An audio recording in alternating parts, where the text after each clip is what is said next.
सावंतवाडी तालुक्यात वादळी वाऱ्यामुळे झालेल्या मोठ्या नुकसानीची पालकमंत्री नितेश राणे यांनी प्रत्यक्ष पाहणी केली। श्री पंचम खेमराज महाविद्यालय रामेश्वर प्लाझा परिसरात भेट देत त्यांनी परिस्थितीचा आढावा घेतला। यावेळी बोलताना राणे यांनी जिल्हाधिकारी व प्रशासनाशी समन्वय साधून नागरिकांना जास्तीत जास्त नुकसान भरपाई मिळवून देण्यासाठी प्रयत्न करू, शासनाच्या निकषांनुसार तसेच आवश्यक असल्यास त्याही पलीकडे जाऊन मदत देऊ असं आश्वासन केलं। नुकसानग्रस्तांना तातडीने मदत मिळावी यासाठी संबंधित अधिकाऱ्यांना अहवाल सादर करण्याचे निर्देश त्यांनी यावेळी दिले। दरम्यान स्थानिक लोकप्रतिनिधी आणि प्रशासनाच्या सहकार्याने नागरिकांना दिलासा देण्यासाठी प्रयत्न सुरू असल्याचं त्यांनी नमूद केलं। वादळी वाऱ्यामुळे झालेल्या नुकसानीमुळे परिसरात चिंतेचं वातावरण असलं तरी मदतीच्या आश्वासनामुळे नागरिकांना काहीसा दिलासा मिळाला आहे। आता जे काही नुकसान काल काय परवा जे काही वादळासारखी परिस्थिती निर्माण झाली होती आणि त्याच्यामुळे मोठ्या प्रमाणामध्ये सावंतवाडी तालुक्यामध्ये जे काही विविध ठिकाणी नुकसान झालंय त्याची माहिती आमच्या तहसीलदारांनी आताच आमच्या समोर ठेवली। पंचनाम्यांच्या अनुसार जवळपास 25 लाखाचं नुकसान असं ते दाखवत आहेत।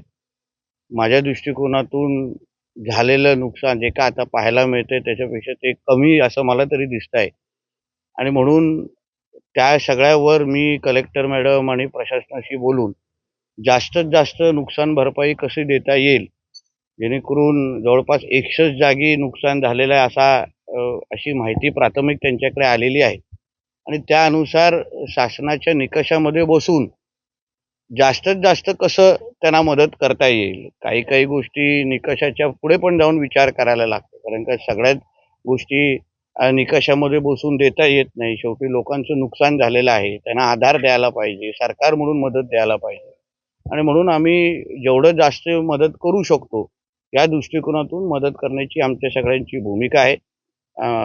आमदार साहेब केसरकर साहेब असतील, नगराध्यक्ष मॅडम, उपनगराध्यक्ष सगळीच आमची ही पूर्ण टीम आम्ही जे नुकसान झालेलं आहे त्या सगळ्या लोकांना जास्तीत जास्त मदत करण्याच्या दृष्टिकोनातून राज्य सरकार म्हणून आम्ही पावलं टाकणार आहोत।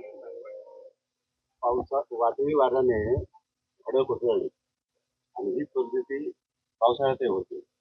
आपत्कालीन योजना आगाऊबाई करत नाही, काय करण्यापेक्षा कलेक्टर मॅडमनी मला काल जेव्हा आमच्या नगराध्यक्ष मॅडमनी जसं काल मी त्यांच्याशी बोलत होतो तेव्हा त्यांनी सांगितलं आज त्यांनी पावसाच्या पूर्वतयारी संदर्भात बैठक लावलेली आहे। जिल्हा पातळीवर पण आम्ही ही बैठक आज नाही उद्या की 2-3 दिवसामध्ये घेणार आहोत। गेल्या वर्षी पाऊस जवळपास 15 मेला आलेला होता आणि आता ज्या प्रमाणामध्ये उष्णता आणि वातावरणामध्ये बदल दिसतोय कदाचित पाऊस त्याच्याही पेक्षा लवकर येण्याची चिन्ह आहे आणि आपला सागरी किनारपट्टीवर असलेला आपला जिल्हा आहे आणि म्हणून पूर्वतयारीच्या दृष्टिकोनातून आम्ही कामाला लागलेलो आहे। झाडं कापण्यापासून दुसऱ्या विविध तयारीमध्ये आम्ही कसं राहू शकतो, डिझास्टर मॅनेजमेंटची आमची जी यंत्रणा आहे त्याला तयारीमध्ये कसे ठेवू शकतो त्या दृष्टिकोनातून आम्ही तयारीला लागलेलो आहोत आणि जिथे जिथे गरज भासेल म्हणजे सगळं पडल्यानंतर तयारी धावपळत येण्यापेक्षा पुढच्या वेळी अगोदरपासून तयारीत राहून कमीतल्या कमी नुकसान कसं लोकांचं होईल या दृष्टिकोनातून शासन म्हणून आम्ही पावलं टाकतो। नदीतील गाळ काढण्यावरून महसूल आणि जलसंपदा यांचा समन्वय नाही। कोण सांगितलं तुम्हाला समन्वय नाही हे असं कोणी सांगितलं? दिलेला आदेश पालकमंत्री म्हणून काढतात पण वाळू काढले म्हणून तक्रारी होतात, उपोषण होतात। परत सांगतोय तुम्हाला तुम्ही 2 विषयाची गल्लत करू नका। गाळ काढण्याचे आदेश मी स्वतः दिलेले होते, इरिगेशन डिपार्टमेंट, जलसंपदा आणि महसूल। आता काढलेल्या गाळाचं काय करायचं या बाबतीमध्ये आमचं धोरण निश्चित आहे। रॉयल्टी कोणाकडून भरून घ्यायची, काय गाळाचं करायचं, 1-2 जागी कुठेतरी अगर गैरसमज झाला असेल म्हणजे पूर्ण डिपार्टमेंटमध्ये भांडण आहे अशा काही गोष्टी तुम्ही काय सांगू नका किंवा अशी काही प्रतिमा तयार करू नका। सगळ्यांमध्ये अतिशय चांगला समन्वय आहे। पालकमंत्री म्हणून माझ्या सगळ्यांवर लक्ष आहे आणि म्हणून कुठलंही डिपार्टमेंट एकाच्यावर म्हणजे एका दुसऱ्या विरोधात जाणार नाही असं चांगलं वातावरण आमच्या इकडे आहे। एक तर तुम्ही कौतुक तर करणारच नाही। गेल्या वर्षापासून आम्ही गाळ काढण्याचा कार्यक्रम करतोय। इथे पूर परिस्थिती जे नेहमी आपल्या जिल्ह्यामध्ये तयार व्हायची गेल्या वर्षी झालं नाही, ह्याही वर्षी मोठ्या प्रमाणामध्ये गाळ काढण्याचा कार्यक्रम सुरू आहेत। ह्याचं कधीतरी चुकून अगर कौतुक केलं तर आम्हालाही थोडं बरं वाटतं. चांगल्याला चांगलं म्हणणं हे माणुसकीचा धर्म आहे आणि तो धर्म आमच्या सकट तुम्हीही थोडं पाळावा अशी थोडी अपेक्षा आहे. नाहीतर आता पत्रकार दिनाच्या निमित्ताने येतोच आहे ना, पत्रकारांचा कार्यक्रम आहे, त्यावेळी आम्हाला थोडा सल्ला देतो तुम्हाला. कोकणातल्या शेतकऱ्यांना आजही नुकसान झालं त्याच्यावर भारतीय सरकार देतोय, पण आता त्या पावसामुळे किंवा वाऱ्यामुळे अजून नुकसान होतं. त्या संदर्भात तुम्ही लक्ष द्या. नाही, सरकार म्हणून आमची निकषामध्ये राहून जेवढी मदत करू शकतो आमची मदत करण्याची भूमिका आहे.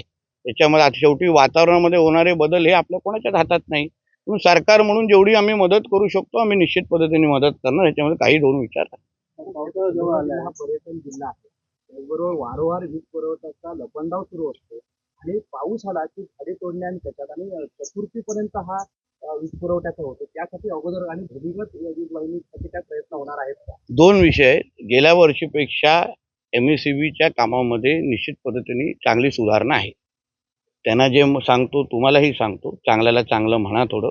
बरं आहे, आम्हाला संबंधित खात्याचे मंत्री आणि स्वतः फडणवीस साहेब आहेत, त्यांनी स्वतः अधिकाऱ्यांची आदेश देऊन आपल्या सिंधुदुर्ग जिल्ह्याच्या दृष्टिकोनातून अजून जास्त कशी मदत करू शकतो. खूप मोठ्या प्रमाणामध्ये निधी आपल्या जिल्ह्यासाठी त्यांनी दिलेली आहे, खर्चही करतोय आपण. पण काही गोष्टीमध्ये ट्रान्सफॉर्मर जळणं, कुठेतरी पोल पडणं, 100% आम्ही सुधारणं होत आहेत, झालेत असं म्हणणार नाही. पण गेल्या वर्षापासून टप्प्याटप्प्याने परिस्थिती चांगली होते, त्याच्याही पेक्षा चांगली होईल. आम्ही पूर्वतयारीच्या दृष्टिकोनातून सगळ्या गोष्टीवर लक्ष ठेवून आहोत. कुठेच आम्ही असं सांगणार नाही, कारणं देणार नाही. पण तुम्हाला विश्वास देतो, MSEBचा कारभार 100% चांगला व्हावा या दृष्टिकोनातून आमची पावलं त्या दिशेने पडतायत. भूमिगत वाहिनीच्या संदर्भात तुम्ही जे बोलले, आमचं काम सुरू आहे. आता आम्हाला डिसेंबर 2026 ही तारीख दिलेली आहे. माझी अपेक्षा आहे की ते वेळेत पूर्ण करतील आणि माझं बारकाईने त्याच्यावर लक्ष आहे. आमदार इतके स्थानिक आहेत आणि प्रत्येक महामार्गाबाबत तुम्ही आणि दोन्ही आमदार आहेत तुम्ही. दोन्ही आमदार आणि तुम्ही म्हणजे किती आमदार झाले? अच्छा, 3 झाले. अच्छा, ठीक आहे. घरामध्ये जॉईन व्हा म्हटलं, पण आता नाही, एक मिनिट. हां, नव्याने जे शक्तीपीठासाठी द्या मला तुमच्याकडे MSRDCचं अधिकृत पत्र दाखवा. तुम्ही प्रश्न विचारता म्हणजे तुमच्याकडे अधिकृत माहिती असेल, पत्र तरी असेल. नेटवर्क जिथे आहे ज्याचे सर्वे झाला ते बेघ्यामध्ये आणि बांध्यामध्ये जॉईन होणं असं म्हणताय, दाखवलं जाते तिथे ते आम्ही आता अहो साहेब, आम्ही मंत्रालयामध्ये बसतो, आम्ही या संदर्भात बैठका घेतलेल्या आहेत, MSRDC बरोबर बैठका घेतलेल्या आहेत. आदरणीय दीपक केसरकर साहेबांनी जी सूचना दिल्या, आमच्या सगळ्यांचं मत आहे की शक्तीपीठ महामार्ग हा आता जो जुना प्लॅन जो होता त्याच्यामुळे गोव्याला जास्त फायदा होत होता. आलेला रस्ता डायरेक्ट गोव्याला जात होता. म्हणून केसरकर साहेबांनी आम्ही लोकांनी तो पूर्ण प्लॅन बदलून बांधा आणि ह्या सगळ्या कुठल्याही गोष्टी बाधित होत नाहीत हे लिहून ठेवा, पाहिजे रेकॉर्ड करून ठेवा. आणि म्हणून असा आता आपण त्याच्यातून मार्ग आम्ही लोकांनी सगळ्यांनी मिळून काढलेला आहे, जेणेकरून आपल्या जिल्ह्याला त्याचा फायदा होईल. रेडी पोर्टशी त्याला जोडलं जाईल, जिल्ह्याला वेगवेगळ्या विकासाची दारे उघडतील. ह्या दृष्टिकोनातून आता नवीन मार्ग आपण तयार केलेला आहे. म्हणून कुठल्या तरी संघर्ष समितीच्या व्यक्तीने पत्र टाईप करतो, प्रिंट करतो आणि आमच्या पत्रकार मित्रांना देतो आणि आमचे पत्रकार मित्र लगेच हेडलाईन मारतात, असा कारभार राज्य सरकारचा चालत नाही. म्हणून मी आपल्या माध्यमातून सगळ्यांना मी विनंती करतो, कुठल्याही अफवांवर विश्वास ठेवू नका. आमचं सरकार कमीतल्या कमी गावं बाधित करून सिंधुदुर्ग जिल्ह्याला ज्याचा फायदा होईल त्याप्रमाणे आदरणीय मुख्यमंत्र्यांनी आम्हाला शक्तीपीठ महामार्ग करायला सांगितलेला आहे. पालकमंत्री बोलल्यानंतर तरी विश्वास बसेल की नाही? मग आता तसं ती जरा बातमी व्यवस्थित चालवा. आता पण काय विचारत होता? अच्छा, म्हणजे थेट मुंबई. मराठी सक्तीवरून रिक्षा टॅक्सीच्या मराठी सक्तीवरून सदावर्त्यांनी विरोधाची भूमिका घेतली. मनसेने त्याच्यावर सदावर्त्यांना फटकावण्याची भाषा केली. एक लक्षात घ्या, महाराष्ट्र सरकार म्हणून, महायुतीचं सरकार म्हणून मराठी आमच्या महाराष्ट्रामध्ये सक्तीची आहेच. प्रत्येकाला मराठी आलीच पाहिजे ही आमच्या सगळ्यांची भूमिका आहे. आमच्या परिवहन मंत्रींनी घेतलेली भूमिका, त्याचं समर्थन आदरणीय मुख्यमंत्री सकट आम्ही सगळ्यांनी केलेलं आहे की मराठी प्रत्येकाला आलीच पाहिजे आणि प्रत्येकजण शिकेल ना. असं कोण नाही शिकणार असं कोणच नाही. कोणीही उगाच ह्या मुद्द्यावर वाद करू नये असं मतात आम्ही आहे. प्रत्येकाला मराठी शिकेल. ज्याला इथे व्यवसाय करायचा आहे, ज्याला इथे धंदा करायचा तो नक्कीच मराठी शिकणार. आमचे उत्तर भारतीय भाऊ पण शिकतील आणि आमचे सगळे शिकतील. पण त्या निमित्ताने हिंदूंमध्ये फूट पाडण्याचा प्रयत्न कोणी करू नये आणि हिंदूंना हल्ला किंवा हिंदूंना आम्ही मारू अशी सुख्या धमक्या आमच्या हिंदुत्व विचाराच्या सरकार असताना तरी करू नये. आमचं म्हणणं आहे, ज्यांना मराठी शिकायचं असेल त्यांना आम्ही ट्रेनिंग देऊ, त्यांना काय पाहिजे त्यांना पुस्तकं वाटू, सगळ्या गोष्टी करू. पण सरकारच्या नियमाचं पालन सगळे उत्तर भारतीय आणि सगळे अमराठी आणि सगळे आम्ही लोक करू. मराठी व्यावसायिक तर आहेत, सगळे एकत्र मिळून करू. म्हणून हा वादाचा मुळात विषय नाही. जे राज्यामध्ये कोणीही हिंदू समाजाच्या कुठल्याही व्यक्तीला धमकी देण्याचा प्रयत्न आणि ह्याला मारू त्यांना मारू हे आमच्या हिंदुत्व विचाराच्या सरकारच्या काळात कोणी करू नये. एवढीच अगर खाज असेल तर जेव्हा MIMचे कॉर्पोरेटर बोलते की आम्हाला मराठी येत नाही आणि येण्याची गरज नाही, तेव्हा का गप्प बसतात? मग हे कागदी वाघ कुठे जातात? जाऊन विचारा ना त्या MIMच्या कॉन्ट्रॅक्टरला की मराठी तू का बोलणार नाहीस? तेव्हा हे बिळात लपलेले वाघ कुठे असतात? हिरव्या सापांना ठेचण्याची हिंमत नाही. आणि म्हणून जो नियम तुम्ही आता हिंदू समाजाला लावताना तोच नियम अन्य धर्मानं पण लावा. मग आम्हाला कळेल किती मुसलमान समाजाचे ड्रायव्हर हे मराठी बोलतात. विचारा कधी त्यांना कधी मराठी बोलायला लावणार? सगळी आग अगर हिंदूंवर कोण काढत असेल ना आणि हिंदू समाजाला फूट पाडण्याचा प्रयत्न होत असेल तर आम्ही राज्यामध्ये बसलो. एक लक्षात ठेवा, आम्ही असताना कुठल्याही हिंदूकडे कोण वाकड्या नजरेने बघायला आम्ही देणार नाही. ही आमची भूमिका आहे. ज्याला मराठी येत नसेल त्यांनी मराठी शिकावं. आम्ही पण सरकार म्हणून त्यांना मदत करू. पण हा वाद कोणी करू नये आणि हिंदूंमध्ये कोणी फूट पाडू नये आणि हिंदूंकडे वाकड्या नजरेने बघायची कोणीच हिंमत करू नये. शिंदेच्या शिवसेनेमध्ये याच विषयावरून 2 गट पडलेले पाहायला मिळतात. शिंदे साहेब समजवतील ना निरुपमना. शिंदे साहेब सक्षम आहेत. अगर निरुपम आपल्या सरकारच्या विरोधात अगर काही भूमिका घेत असतील तर शिंदे साहेब समजवतील त्यांना की बाबा असा जाऊ नकोस. संपला विषय. चला आता ऊन वाढते ना तर आम्हाला नुकसान भरपाई द्यायला लागेल.